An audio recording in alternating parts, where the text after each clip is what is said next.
दोस्तों नमस्कार। आप देख रहे हैं पक्की खबर। मैं हूं आपका होस्ट एंड दोस्त अमित वत्स। बात करेंगे एलसीसी कोऑपरेटिव सोसाइटी के बारे में और ह्यूमन कोऑपरेटिव सोसाइटी के बारे में। दोस्तों सबसे पहले तो कुछ खबरें आई हैं सोसाइटी को लेकर।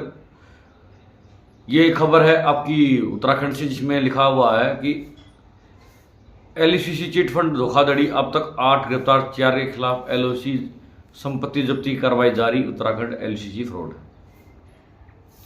इसमें आगे बताते हैं कि एलसीसी में करीब 189 करोड़ की धोखाधड़ी की आशंका है। इसे उत्तराखंड का सबसे बड़ा फाइनेंशियल फ्रॉड माना जा रहा है। एलसीसी कोऑपरेटिव सोसाइटी कंपनी के माध्यम से कई धोखाधड़ी मामले में पुलिस की कार्रवाई लगातार जारी है। अब तक कुल 8 आरोपियों को गिरफ्तार किया जा चुका है। 4 अन्य के खिलाफ लुक आउट सर्कुलर जारी किया गया है। आरोपियों की संपत्ति की जब्ती की भी प्रभावी कार्रवाई की जा रही है। 2024 में इसके बारे में बताया गया कि 2024 में पहली बार कंप्लेंट आई थी और 13 मुकदमे दर्ज हो चुके हैं आपके उत्तराखंड में। इसके अलावा दोस्तों एक और बड़ी खबर आई है उत्तराखंड से ही। उत्तराखंड में एलसीसी के चेयरमैन को वारंट बी पर बारांकी से दून लाई पुलिस, लगे धोखाधड़ी के आरोप। इसमें आगे लिखा हुआ कि धोखाधड़ी के मामले में पौड़ी पुलिस एलसीसी कंपनी के चेयरमैन दिनेश उर्फ डिक्के को वारंट बी पर बाराबंकी से देहरादून लाई है। देहरादून में आरोपी को कोर्ट में पेश किया गया है। एएसपी पौड़ी लकेश्वर सिंह ने बताया कि आरोपी के खिलाफ कोतावली, पौड़ी, श्रीनगर, कोटद्वार, ऋषिकेश, पटेल नगर, टिहरी, गढ़वाल में सीबीसीआईडी में दर्ज है। मुकदमों पर न्यायालय में से वारंट भी जारी किया गया था। न्यायालय द्वारा उक्त सभी मामले में आरोपी की रिमांड स्वीकार की गई है। आरोपी दिनेश सिंह पूछताछ में बताया कि एलसीसी कंपनी में चेयरमैन के पद पर नियुक्त था। इस प्रकरण में पूर्व में जेल जा चुके आरोपी उत्तम सिंह राजपूत, शबाब हुसैन, समीर अग्रवाल प्रशिक्षित पार्षद के साथ मिलकर से उत्तराखंड में कई जगह पर अन्य राज्यों में कंपनी की अलग अलग शाखाएं खोली। कंपनी का मुख्य आरोपी समीर अग्रवाल दुबई में मौजूद है, जो समिति का मालिक व सीएमडी है। बताया कि इस मामले में प्रकाश में आए अन्य आरोपियों की संपत्ति जांच पुलिस टीम करने में जुटी और शीघ्र ही संपत्ति की सीज की जाएगी। साथ ही ललितपुर यूपी जेल में बंद आरोपियों की रिमांड भी पुलिस टीम द्वारा ली जा रही है। तो दोस्तों बहुत सारी बड़ी खबरें लगातार आ रही हैं, मैंने कई बार आपको बताया है।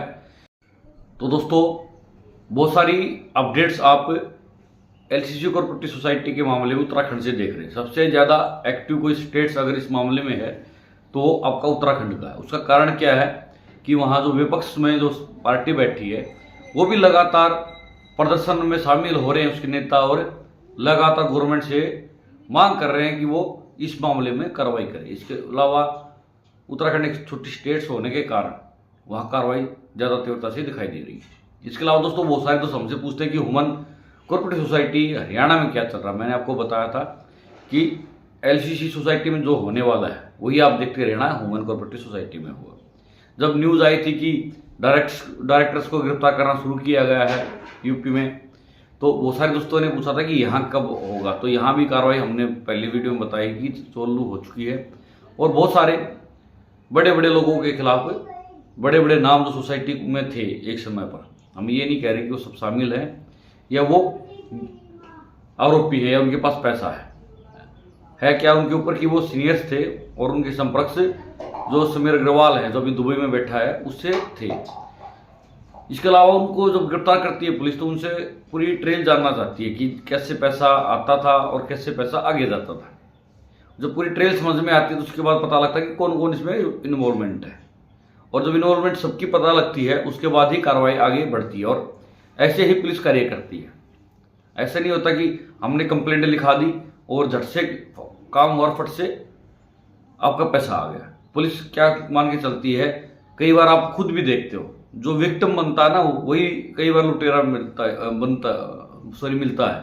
मतलब जो आरोप लगा रहा है कि जी मेरे साथ ऐसा हो गया, बाद में पता लगता है कि ये ही मेन गुनाहगार है। एक कभी वीडियो वायरल हुई थी जिसमें एक बंदा कह रहा था कि मेरी पत्नी से मुझे तलाक दिला दो क्योंकि मुझे बहुत परेशान करती है। वो क्या कर रहा था कि एक माहौल पूरे देश में बना हुआ था जिसमें 2-3 ऐसी न्यूज आई थी जिसमें पत्नियों ने अपने दोस्तों के साथ मिलकर अपने हस्बैंड्स की हत्या कर दी थी, लेकिन उसी का फायदा उठाने के चक्कर में उस आदमी ने ऐसी थ्योरी पब्लिक के सामने रखी।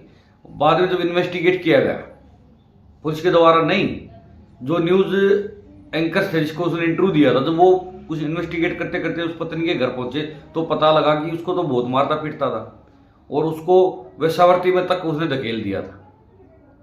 तो अगर पुलिस अगर उसके कहने से कार्रवाई करे या कोर्ट उसके कहने से मात्र कार्रवाई कर दे तो वो पत्नी जो बेचारी बहुत परेशान थी, वो खुद तलाक लेना चाहती उससे, लेकिन कह रही है कि जो सजा मेरे को मिलती थी ना डेली, वो सजा उसको मिलनी चाहिए। जो जुर्म मेरे ऊपर हुए ना, मुझे उसकी खिलाफ उसको सजा मिलनी चाहिए, मैं तलाक ले लूंगी। तो अगर कोर्ट सिर्फ उसके कहने से ही सजा दे देती या उसकी बात मान के लोग मीडिया ट्रायल के बल पर या संख्या बल पर अगर कोर्ट केस सुनती तो शायद उस पत्नी के साथ, उस औरत के साथ अन्याय हो जाता है। तो कई बार क्या होता है, जो लोग स्टार्टिंग में जाके एफआईआर लिखाते हैं या इन्फॉर्मेशन देते हैं पुलिस को, वो आधी अधूरी होती है, वो अपने आप को बचा के उसके बाद की जानकारी देते हैं। और ऐसा ही बहुत सारे मामलों में सामने आया है। अब धीरे धीरे जब पुलिस पकड़ रही है, कार्रवाई कर रही है, तो बहुत सारी चीजें सामने आ रही हैं। अब जो हमारे लिक्विडेटर नियुक्त हुए हैं उनको भी बहुत सारे डॉक्यूमेंट्स की जानकारी नहीं है जो मांगे जा रहे हैं सेंट्रल स्टार के द्वारा।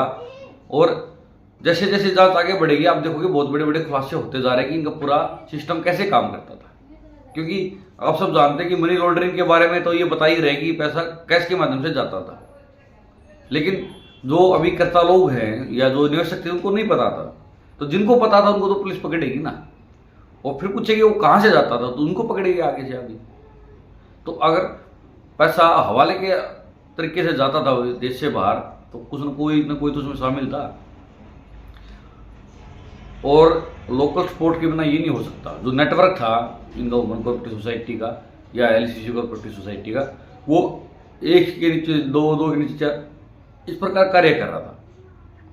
तो यहाँ लोकल बंदे तो होंगे ना जो पैसा कैश के माध्यम से बाहर भिजवाते थे, उनको भी पकड़ना जरूरी है। वो भागीदार है बराबर के, वो चोर है। उनको जब ये पता था कि ये पैसा 2 नंबर के तरीके से ले रहे हैं, अकाउंट में नहीं ले रहे हैं, तो वो क्या कर रहे थे, वो दूसरे को मरवाने के लिए तो बैठे थे। अभी करता हुए निवेशकों को लूटने वाले वो भी तो हैं, उनको भी तो पकड़ना जरूरी है।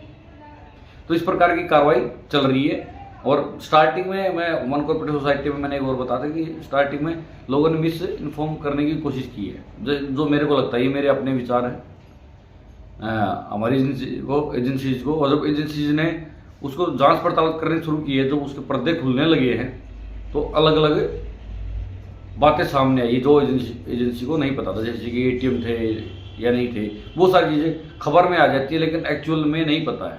और मीडिया में क्या होता है, जब मीडिया ट्रायल होता है ना, तो बहुत सारी फेक न्यूज़ भी आती है। जो चीज़ें एक क्या नाम है ट्रेंडिंग में होते हैं उस टाइम पे, वो उसके बारे में ज़्यादा बातें हो रही थी, तो बहुत सारी फेक न्यूज़ भी उसके अंदर लोग शामिल कर देते हैं व्यूअर्स के लिए, या जो लोग अपने आप को बचाना चाहते हैं वो भी मैनिपुलेट कर देते हैं न्यूज़ को, ताकि एजेंसी को भ्रमित कर दिया जाए। इसलिए जांच एजेंसी अखबारों की कटिंग में भरोसा ना करते हुए खुद कार्रवाई करती है, बयान लिखवाती है, रिटर्न में इसलिए लेती है सब कुछ, और अपने साथ साथ फाइल लगा के रखती है ताकि सब कुछ सबूत ओरिजिनल हो। तो इस प्रकार की कार्रवाई लगातार वुमन कोऑपरेटिव सोसाइटी हरियाणा में चल रही है और जल्द ही अब बड़े एक्शन देखने को मिल रहे हैं। आप सब जानते हैं कि कुछ बड़े बड़े लोग हैं हरियाणा कोऑपरेटिव सोसाइटी में, उनको गिरफ्तार किया गया है, उनके ट्रायल चल रहे हैं। तरह तरह की बातें अब लोगों को कही जा रही है। जो लोग उनके खिलाफ बातें कह रहे थे उनको शायद बोला जा रहा है कि भाई इसके भी तो बच्चे हैं, पंचायतें जा रही है, इस प्रकार की बहुत सारी बातें यह सामने आ रही है।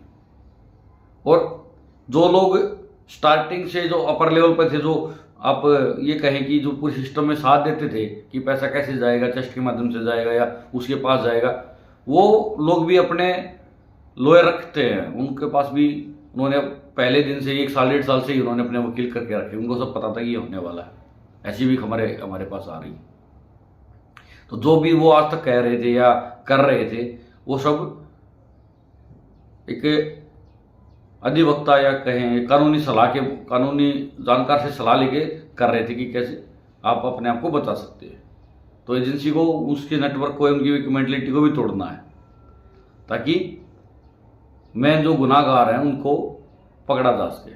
तो कई बार क्या करते हैं लोग, अपने आप को बचाने के लिए लगातार चीज़ें घुमाते रहते हैं, झूठ बोलते रहते हैं, इधर उधर की बातें बताते रहते हैं। उससे क्या होता है, ना तो एजेंसी को सही बात का पता लगता है और नहीं वो सही बंदे तक पहुंच पाती है, वही वहीं घूमती रहती है, कभी इधर से उधर कभी उधर से इधर। तो इसलिए समय बहुत लगता है एजेंसीज को ऐसे केस में रिसोल्व करने में।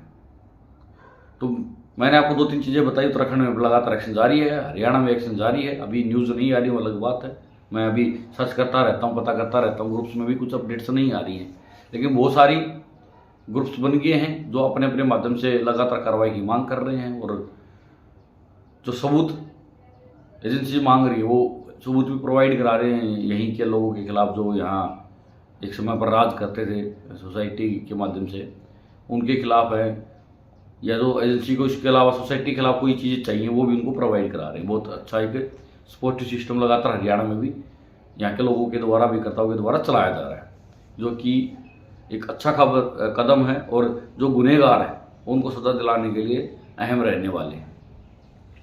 तो जल्दी, मैंने पहले बताया कि जल्दी आप बड़ी अपडेट्स देखने वाले हैं। तो दोस्तों आज की वीडियो में इतना ही था। आपको कैसी लगी ये जानकारी कमेंट के माध्यम से हमें ज़रूर बताएं। अगर आपकी कोई क्यूरीज है तो प्लीज़ कमेंट के माध्यम से ज़रूर पूछें। वीडियो अच्छी लगी हो तो लाइक कर दें, शेयर कर दें, चैनल को सब्सक्राइब जरूर कर लें, ताकि वुमेन कोऑपरेटिव सोसाइटी से रिलेटेड हो या आपकी LCC कोऑपरेटिव सोसाइटी से रिलेटेड हो, सभी की जानकारी आपको सही समय पर मिलती रहे। नमस्कार।